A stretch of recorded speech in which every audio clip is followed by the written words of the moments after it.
Well, thank you for a very informative conference. We will all very moved by the testimonies of those persecuted in China. And they do not get political refugee status in Korea, but they have similar problems in European countries, including my own country, Italy, and Germany.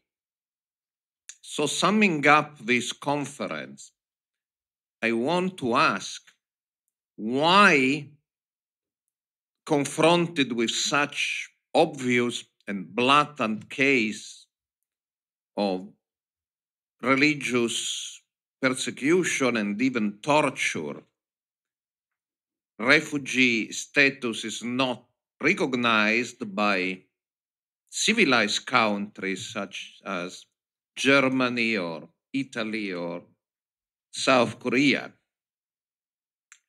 Unlike Rosita Sciorite, I'm not a diplomat or expert in international organization. I'm sociologist. And as a social scientist, I believe there are three reasons for this. None of these three reasons alone is enough, but combined, they create the problem. The first one, as Ms. Sciorite explained, is that in the world, there are too many people claiming to be refugees, and the public opinion is scared. We cannot welcome millions of refugees. That's surely the case in Europe and in Italy. And governments are scared. What will be the social consequences of allowing millions of refugees? And some of them are false refugees. They escape from poverty. That's a different problem, but they do not correspond to the definition of refugee in the international convention. So the first reason is refugees in general are not necessarily popular.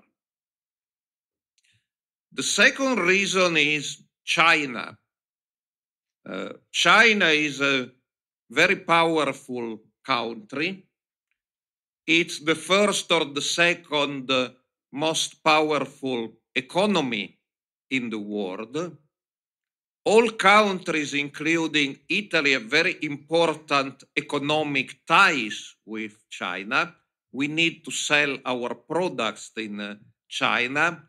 China is the owner of part of our national debts, much more in the United States, but they have this position in Italy too. And so it's very clear that many governments and private organizations do not want to come into a conflict with China. And the third reason is specific to the Church of Almighty God. I'm very upset when I see that certain organizations will not deal with the refugee crisis of the Church of Almighty God. I believe it's very much wrong. But then I try to understand the reason, and they go to Wikipedia or other sources, including BBC or CNN, and they will read that Church of Almighty God kills young ladies in McDonald's, or kidnaps pastors, or take the eyes out of the sockets, or stabbed old ladies with knives, and every week there is something new.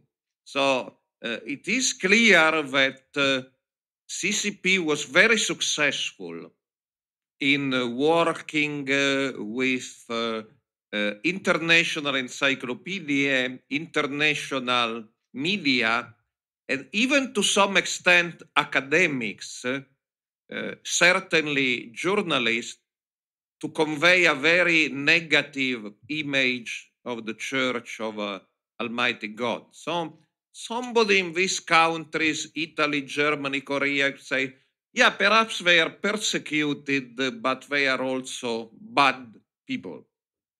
We don't want to deal with them. So if there are these three problems, what can we do? Because I always believe conferences should be constructive. Otherwise, we say a lot of nice words, but we waste our time, which is often the case in academic conferences. So what can be done? I believe it's very useful to multiply these international conferences all over the world in other countries, and also to include in academic conferences this kind of distinction: who is the real refugee? Because even academics, they don't know. There is a lot of confusion. I don't read Korean. I don't know about Korean media, but if I read Italian media, there is a lot of confusion: immigrant, refugee, asylum seeker, and the public opinion makes no clear distinction about the guy who comes from Central Africa, because he is very poor. So we can have sympathy for him. He has no work in Central Africa, but we cannot welcome all of Africa into Europe, of course. So this person, if he returns to Central Africa, he has no work. That's bad. But your case is different. If you return to China, you will be imprisoned or tortured or killed. That's different. Now, believe me, this difference is not clear. It's not clear to public opinion, journalists, sometimes even academics. So this kind of speech, who is the refugee, is very important to disseminate in all possible venue. China, I know China is very powerful, but I went to China twice this year, and my question is, why exactly did they invite me and other people who are very well known for being defenders of religious liberty, even of groups labeled as cults? We don't believe in cults or discrimination against cults. So why did CCP invite me?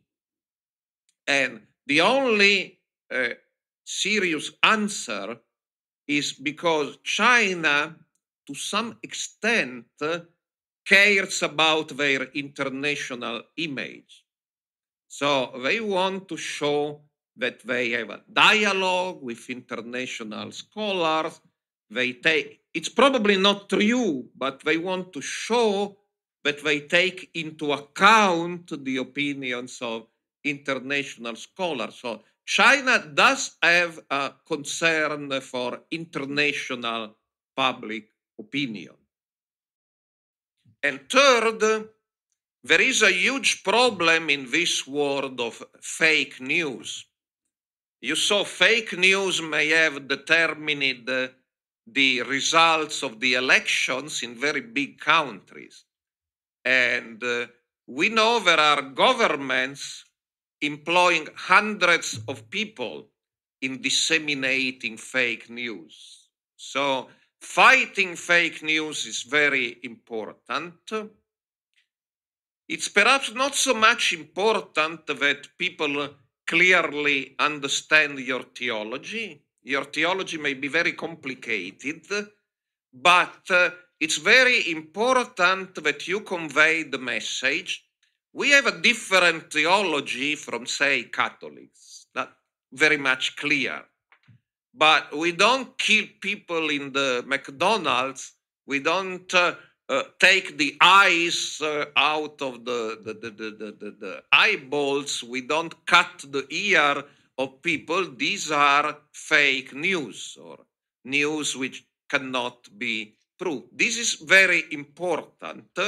So I believe you have a good point in your church.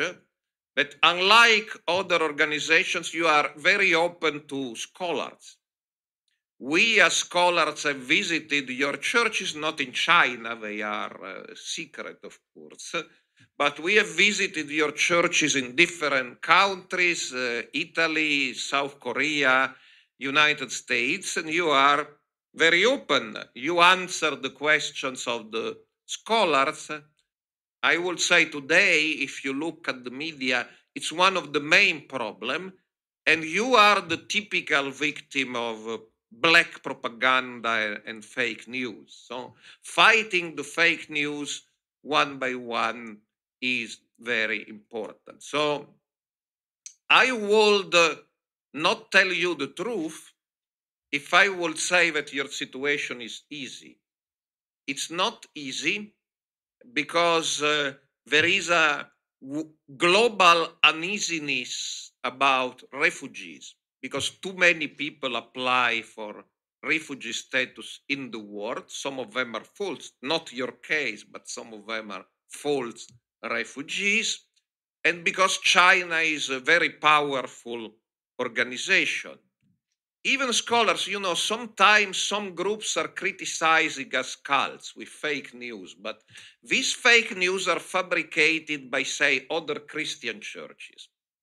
They are more easy to fight, but in this case, fake news are fabricated by a huge system. So they may be much more difficult to fight. So your situation is not easy, but you have rights, as Ms. Sharita said. Your rights should be protected. And so I would urge all bona fide human rights defenders, all responsible media, and all new religious movements and humanitarian law experts and scholars to work to tell the truth. Your story is one of the most moving story today in the world. It's one of the, in a way, it's one of the big scandals. People who clearly deserve the status of refugees are not acknowledged as real refugees. It's a big scandal, which involves democratic, highly respected countries, such as my country, your country, Korea. And so truth should be told.